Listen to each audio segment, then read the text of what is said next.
Much love and respect to all of the pioneers before us in this culture of cannabis. Dan here, ladies and gentlemen, make some noise. There are a few pioneers that are still with us that have the life and influence that the recipient of this award deserves. Ed Rosenthal was one of the pioneers in fighting for cannabis, teaching about cannabis, educating 30, 40 years ago, last year, last month, tonight, and through tomorrow. He's written many books on growing cannabis. He's been a freedom fighter for as long as I've known him. Welcome to Holland. Thank you. He was a great friend to my father, Jack Howard. You know, if you were a friend of my father's, you knew that it wasn't always smooth and it was sometimes quite rocky and loud.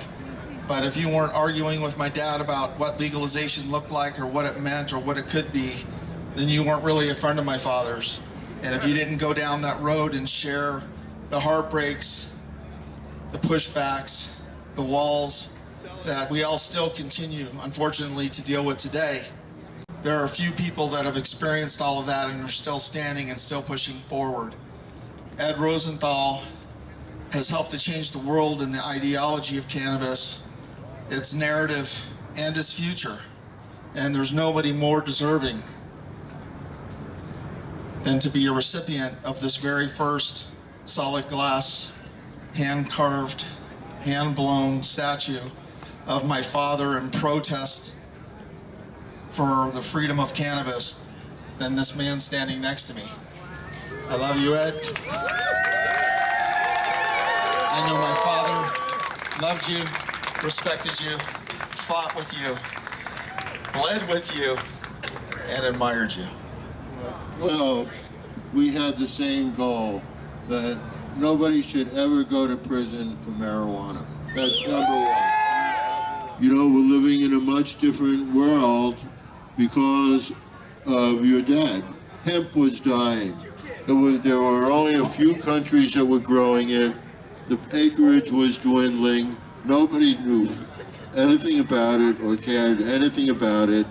And this one man's 30-year book tour campaign to make it legal changed the world. The hemp seed dissolves all the cholesterol or plaque in your arteries, and we made that illegal. That's what our smart politicians, now obviously they didn't know this information, because if they knew this information and made it illegal, then politicians would have to be jailed for being criminally insane. So this is really a dedication to your dad. There are a few other people who dedicated their lives like that. Dennis Peron, his partner, died of AIDS. And it was a time when there were no drugs for AIDS. The only thing that helped at all was cannabis. After he died, Dennis opened up the very first dispensary. I wasn't sure when I started the club what it was going to be.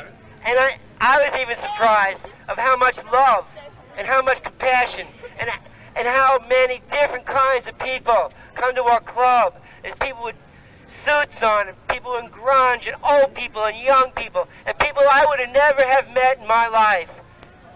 And so all of the profit-making places, including this, and all of the dispensaries, and all of the writing doctors who would give people recommendations and prescriptions, and that whole thing was because of Dennis.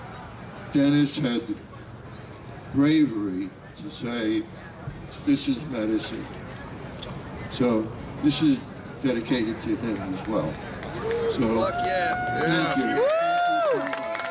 And I'm only accepting it as an award to both your father and Dennis Peron, as well as myself.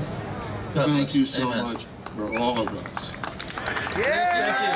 Everybody, please give it up for Ed Rosenthal. Believe me, he's helped to change the world that we live in today and is well deserving of this. Love you, Ed.